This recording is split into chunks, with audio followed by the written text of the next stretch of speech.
প্রবাদ আছে যে বিপদে পড়লে আপন মানুষও পর হয়ে যায়। আবারও সেই কথারই প্রমাণ মিলল ক্ষমতাচ্যুত প্রধানমন্ত্রী শেখ হাসিনার ভাগ্নি ও ব্রিটিশ এমপি টিউলিপ সিদ্দিকীর মাধ্যমে। এই ব্রিটিশ পার্লামেন্ট মেম্বার জানিয়েছেন তিনি তার খালা অর্থাৎ সাবেক বাংলাদেশের প্রধানমন্ত্রী শেখ হাসিনার কর্মের ফলাফল ভোগ করছেন। টিউলিপ এ ধরনের আরো অনেক কথাই বলেন যার ফলে সরাসরি ফেঁসে যাচ্ছে তার পরিবার। এমনকি তিনি ইঙ্গিতে তার খালা শেখ হাসিনার দিকে আঙ্গুল তুলে বলেছেন তার খালার শাসনামলে বাংলাদেশের মানুষের প্রতি অত্যাচার করা হয়েছে। তবে টিউলিপ বাংলাদেশে তার বিরুদ্ধে আনা দুর্নীতির অভিযোগ অস্বীকার করেছেন।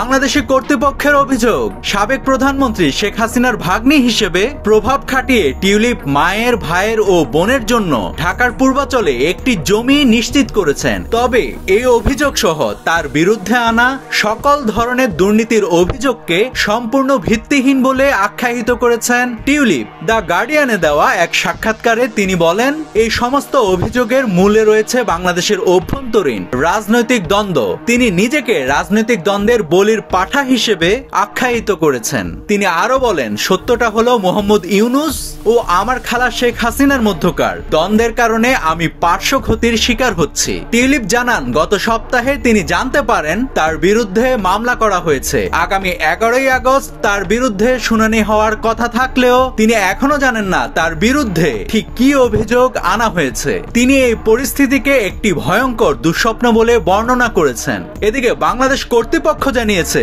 টিউলিপ সিদ্দিকী উপস্থিত না থাকলেও তার বিচার কার্যক্রম অব্যাহত থাকবে।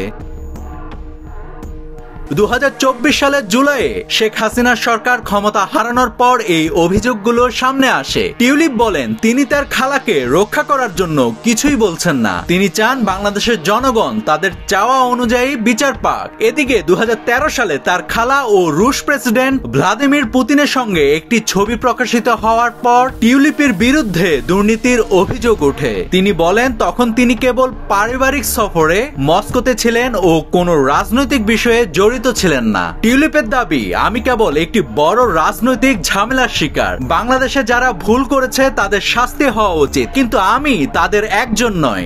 নাভিদ হাসান, সোনালী নিউজ।